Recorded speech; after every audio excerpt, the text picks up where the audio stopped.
네, 오늘도 경제신문 체크해 보겠습니다. 부자들은 경제신문을 읽는다. 한양증권 리서치센터 오승규 이사와 함께하겠습니다. 안녕하십니까? 네, 안녕하세요. 처음 뵙겠습니다. 네, 처음 뵙겠습니다. 잘 부탁드립니다. 저도 예, 잘 예. 부탁드립니다. 자, 오늘은 어떤 경제신문을 부자들은 읽고 있는지 하나하나 체크를 해보실까요? 긍정적인, 그러니까 반가운 이슈가 전해집니다. 삼성전자가 이제 일본의 5G 시장을 뚫었다라는 소식인데요. 일본의 2위 통신 업체죠. KDDI와 2조 원대의 5G 장비 공급 계약이 있었는데요. 먼저 궁금한 건 삼성전자에 대해서 지금 뭐 증권가에서는 목표가 줄상향 조정이 나오고 있어서 어떻게 예. 생각하시는지 간략하게 코멘트 부탁드리고요. 지금 오늘 정말 물어보고 싶은 건 5G 관련 통신 장비주들. 그러니까 여기 나와 있는 것들은 삼성전자에 공급을 하고 있거나 앞으로 공급 예정인 기업들이 시장에서 많이 거론이 되고 있던데 이에 대한 평가는 어떠신지요? 실제 이 부분은 그냥 통으로 말씀드리면 될 것 같고 예, 삼성에 대해서 이해를 해야 이 부분이 따라오기 삼성이 때문에 더 중요해요. 그렇죠. 예, 짚어주시죠. 그쪽이 몸통이기 때문에 일단은 예. 삼성 같은 경우는 이제 5G 통신 장비 쪽에서는 분명 미중 무역 분쟁에 따른 이제 반사액을 얻고 있습니다. 화해 제재에 따른 그에 따라서 이제 과거에 6%대 불과했던 5G 자체에 대한 그 시장 점유율 자체도 굉장히 큰 폭으로 올라오고 있는 상태이고 그다음에 이제 삼성전자 입장에서도 통신 장비 전체에 대한 통신 장비 자체에 대한 마켓 쉐어에 대한 목표도 2020년에 20%를 달성할 것으로 지금 현재 이제 목표를 하고 있는데 이와 같은 부분들이 5G 통신 장비를 필두로 해서 가능성이 있을 것이다라고 시장에서는 점차 인식이 확산되고 있는 상태입니다.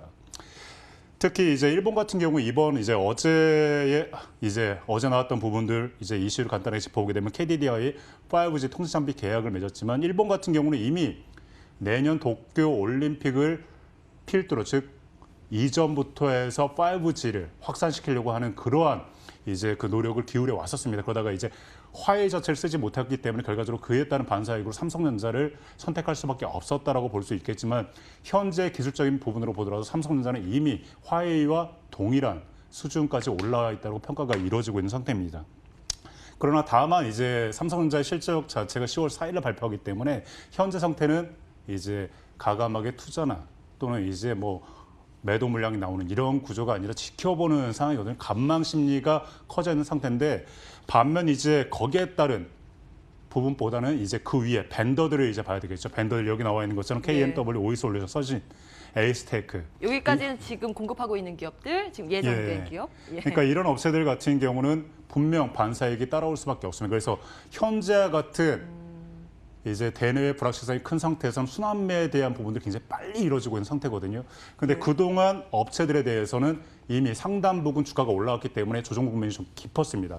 그런데 실적에 대한 기대치도 높아 있는 상태에서 이제 그 주요 고객사인 삼성전자의 마켓시어가 더 커질 수 있다는 점은 분명 실적과 바로 연관돼서 고려할 수 있는 부분이기 때문에 3분기 이후에 대한 모습도 업체들에 대한 실적에 대한 모멘텀이 더 강화될 여지가 있기 때문에 그와 같은 부분들을 고려해서 계속적으로 관심을 가질 필요가 있지 않겠느냐. 그래서 결론적으로 말씀드리면 이제 비중 자체를 이제는 본격적으로 확대시킬 필요가 있지 않겠느냐라는 말씀을 드리고 싶습니다. 지금 그러면 접근하거나 비중을 확대하자 이런 말씀인데 삼성전자보다는 이 통신 장비주의 매력도가 훨씬 더 높다라는 말씀으로 정리해 볼 수 있을까요? 그렇죠. 현재는 그렇습니다. 왜냐하면 삼성전자는 이미 그동안 가파르게 올라왔어요. 그리고 예. 10월 4일에 실적에 대한 부분들을 이제 지켜보는 상황이고 그 전에 예. 이제 마이크론을 통해서 반도체에 대한 안 좋은 모습이 나타났기 때문에 삼성전자를 통해서 이러한 부분들이 어느 정도까지 회복되거나 또는 예. 이제 지켜볼 수 있는 이런 여러 가지 이제 이슈들을 이제 점검해 보는 거죠. 악재를 어떻게 예. 소화를 하는가 지켜보자.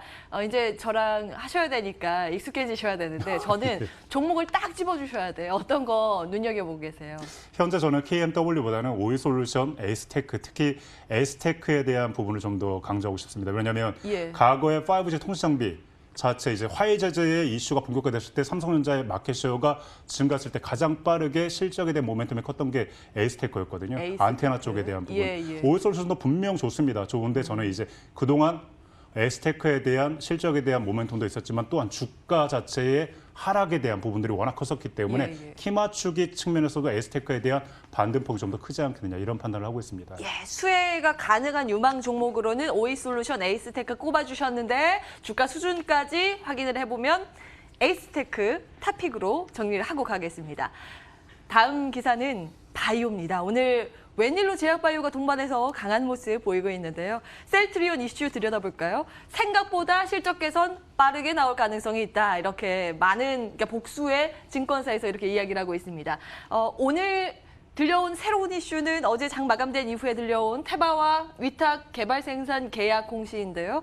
편두통 치료제 876억 원 규모입니다. 최근 매출액의 8.92%에 해당이 되고 이것 때문에 3분기 실적 예상보다 더 잘 나올 것이다. 아무 3분기, 4분기 나눠서 선적이 예상이 되고 있는 그런 상황이고요. 그리고 계속 들려왔었던 건 램시마이스시 한 11월에 허가 가능하다면 내년에는 출시가 될 것이다. 뭐 트룩시마가 앞으로 실적 이끌 것이다. 라는 부분은 워낙 잘 알려진 내용이니까요. 셀트리온에 대해서 어떻게 평가하겠어요? 일단은 램시마 같은 경우는 이제 유럽에 대한 부분이기 때문에 유럽은 예. 또 다른 이제 시장 권역이거든요. 그 시장 권역에 대한 마켓 시어가 증가하게 되면 결과적으로 실적에 대한 기대치도 커질 수가 있기 때문에 11월 램시마 SC의 허가에 대한 부분을 이제 나타낸 거고 일단은 3분기에 대한 실적의 프리뷰를 보게 되면 결과적으로 봤을 때 결과란 말을 제가 너무 잘 쓰는데 일단은 편하게 3분기 하세요. 프리뷰 관점에서 보게 되면 램시마 SC, 트룩시마 그다음에 이제 아조비 같은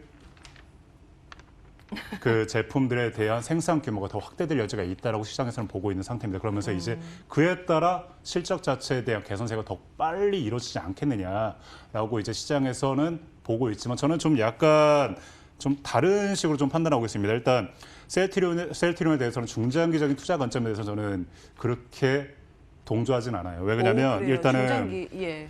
바이오 시밀러의 경쟁 심화에 따라 그동안 이제 있어 왔던 고밸류에 대한 타당성이 무너졌거든요.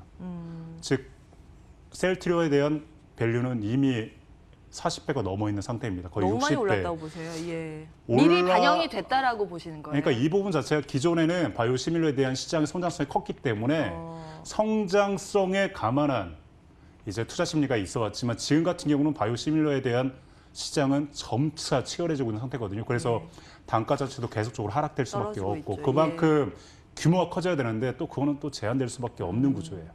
그래서 그러한 부분들로 인해서 고 밸류에 대한 타당성은 분명 의문점을 가질 수밖에 없다라고 보고 있고 거기에 더불어서 이제 그동안 계속적으로 있어왔던 겁니다. 테마세계 자이언 아이온 인베스먼트의 오보행 이슈는 계속적으로 있어오는 이제 이슈이고 거기에 더불어서 이제 회계감리 이슈가 아직 마무리가 안 됐습니다. 셀트리온 헬스케어에 대한 부분. 이러한 부분들로 인해서 오히려 이제 셀트리온에 대해서는 중장기적인 투자 전략보다는 단기적인 이벤트에 따른 단기 트레이딩 전략이 유효하지 않겠느냐. 저는 이런 관점을 말씀드리고 싶습니다.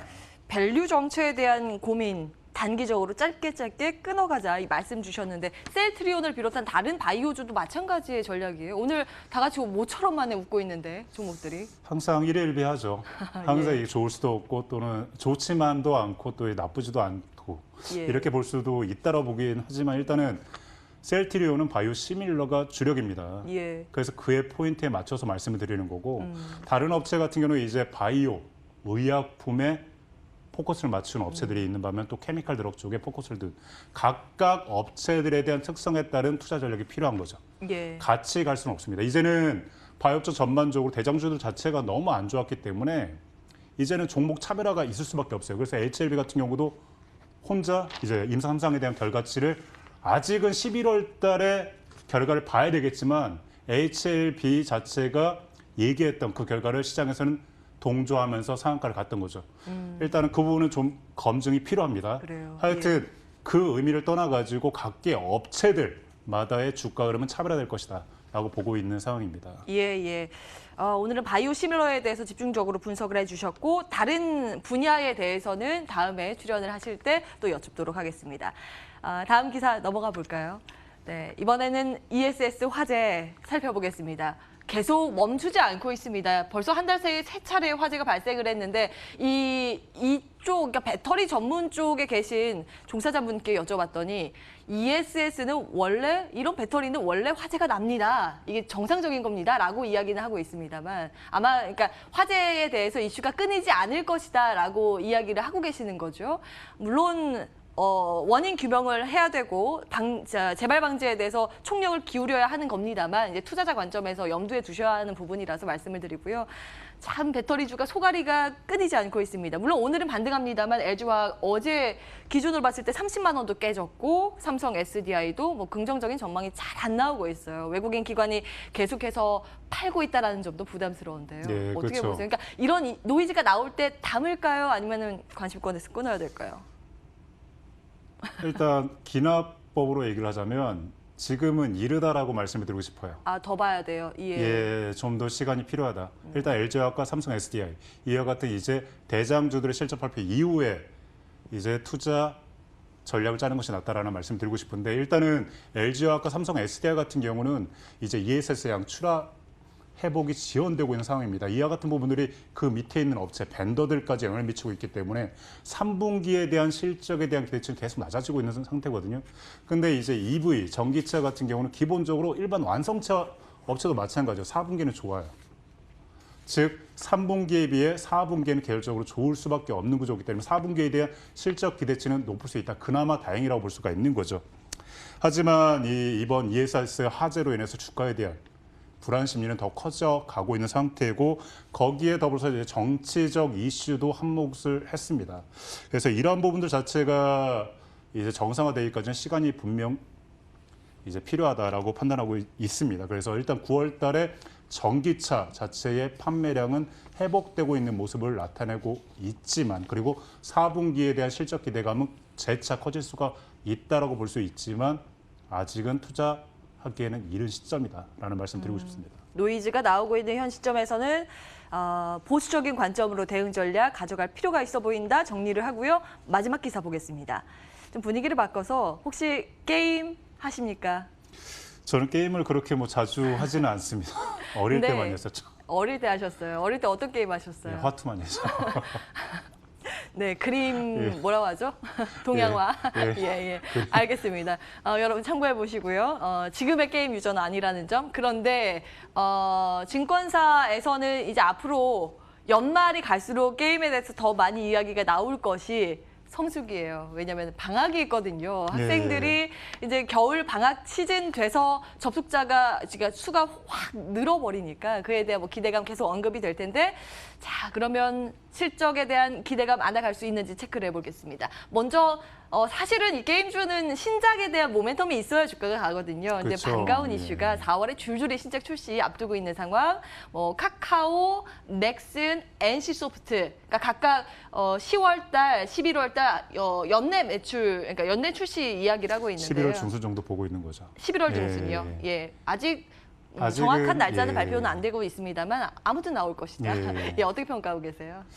일단은 기본적으로 이제 게임사들에 대한 투자 포인트는 신작 론칭 일정을 기반한 이벤트 드리븐 전략이 일반적입니다. 그 다음에 이제 실적에 기반한 투자 전략을 짜는 것이 이제 저희들이 말씀드리는 포인트라는 점인데 일단은 NC소프트를 보게 되면 이제 기존에 주가가 하락하는 점을 고려했을 때 이미 끝났다라고 얘기를 하지만 NC소프트 같은 경우는 사실 이 주가 흐름 살펴보게 되면 9월 5일 리니지 2M에 대한 사전 예약 이후에 5일 만에 300만을 돌파했고 그에 따라 이벤트가 소멸되면서 차익 실현 물량이 출회됐습니다.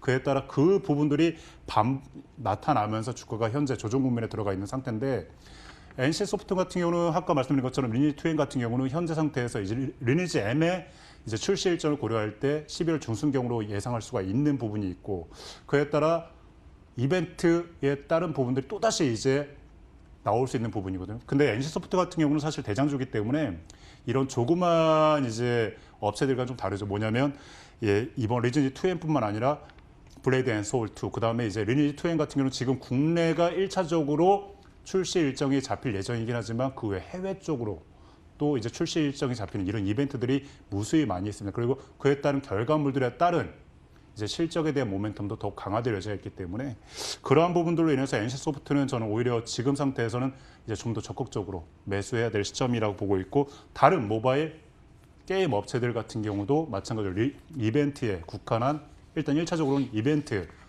국한한 투자 전략을 짜는 이런 구조로 가는 것이 좀 더 이제 수익을 창출할 수 있는 방법이 아니겠느냐라는 판단을 하고 있습니다. 단기 접근 가능하다 NC소프트 주셨고요. 오늘은 5G 장비주에서 엑스테크 투자 힌트 얻어봤습니다. 한양증권 리서치센터 오승규 이사와 함께했네요.